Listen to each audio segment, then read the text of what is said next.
എന്നും ഒരേ രീതിയിൽ ബ്രേക്ക്ഫാസ്റ്റ് കഴിച്ച് മടുത്തെങ്കിൽ ഇനി ഇതുപോലെ ഒന്ന് ട്രൈ ചെയ്ത് നോക്കിക്കോളൂ. അതും തന്നെ മിക്സിയുടെ ജാറിലേക്ക് അരക്കപ്പ് തേങ്ങ ചിരവിയത് ചേർത്ത് കൊടുത്തിട്ടുണ്ട്. ഇതിലേക്കൊരു 4-5 ചെറിയുള്ളി തൊലി കളഞ്ഞതും കൂടെ ചേർത്ത് കൊടുക്കാം. പിന്നെ ഒരു 1/2 ടീസ്പൂൺ ചെറിയ ജീരകം കൂടെ ചേർത്ത് കൊടുത്തിട്ട് ഇതൊന്ന് ചതച്ചെടുക്കണം. ഒരുപാട് അങ്ങ് ഫൈനായിട്ട് അരഞ്ഞു പോകരുത്, ജസ്റ്റ് ഒന്ന് എല്ലാം ചതഞ്ഞ് കിട്ടിയാൽ മതി കേട്ടോ. അപ്പോൾ ഇതുപോലെ ഒന്ന് ചതച്ചെടുത്തതിന് ശേഷം ഈ ഒരു ബൗളിലേക്ക് മാറ്റാം.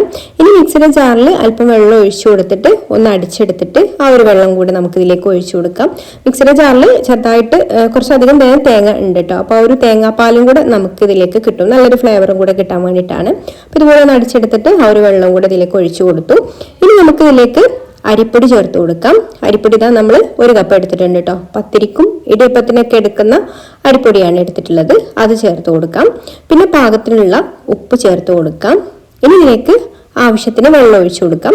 വെള്ളം കുറേശ്ശെ ഒഴിച്ചു കൊടുത്തിട്ട് ആദ്യം കുറച്ച് ഒഴിച്ചു കൊടുത്തിട്ട് ഒട്ടും കട്ടയില്ലാതെ നന്നായിട്ട് ഇതുപോലെ ഒന്ന് മിക്സ് ചെയ്ത് കൊടുത്തതിന് ശേഷം പിന്നെ ബാക്കിയുള്ള വെള്ളം കൂടെ ഒഴിച്ചു കൊടുത്തിട്ട് മിക്സ് ചെയ്ത് കൊടുക്കാം. കുറച്ച് ലൂസായിട്ടാണ് കേട്ടോ നമുക്ക് മാവ് വേണ്ടത്.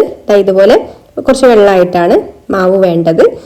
ഇനി നമ്മൾ ദോശക്കല്ല് സ്റ്റൗവിൽ വെച്ച് കൊടുത്തിട്ടുണ്ട്. അതിലേക്ക് നമുക്ക് നല്ലെണ്ണയാണ് എടുത്തിട്ടുള്ളത്. നല്ലെണ്ണ ഒന്ന് ബ്രഷ് ചെയ്ത് കൊടുത്തിട്ട് നമുക്ക് ഇതിലേക്ക് മാവ് ഇതുപോലെ ഒഴിച്ചു കൊടുക്കാം. നമ്മൾ സാധാരണ നീർദോശ ചുട്ടെടുക്കുന്നത് പോലെ തന്നെ ചുട്ടെടുക്കാം. അപ്പോൾ ഇത് നീർദോശ തന്നെയാണ്, അതിൽ നമ്മൾ എക്സ്ട്രാ ഫ്ലേവർ ആയിട്ട് ഈ ഒരു കാര്യങ്ങളൊക്കെ ചേർത്തു എന്ന് മാത്രം.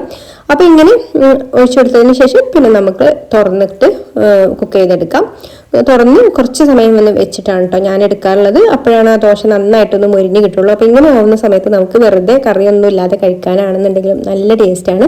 അപ്പോൾ ഇതുപോലെ ട്രൈ ചെയ്ത് നോക്കാത്തവരുണ്ടെങ്കിൽ ഒന്ന് ട്രൈ ചെയ്ത് നോക്കിക്കോളൂ. വീഡിയോ ഇഷ്ടമായിട്ടുണ്ടെങ്കിൽ ലൈക്ക് ചെയ്യാനും ഷെയർ ചെയ്യാനും ചാനൽ സബ്സ്ക്രൈബ് ചെയ്യാനും ഫേസ്ബുക്കിലാണ് കാണുന്നതെന്നുണ്ടെങ്കിൽ പേജ് ഒന്ന് ഫോളോ ചെയ്ത് സപ്പോർട്ട് ചെയ്യാനും മറക്കല്ലേ.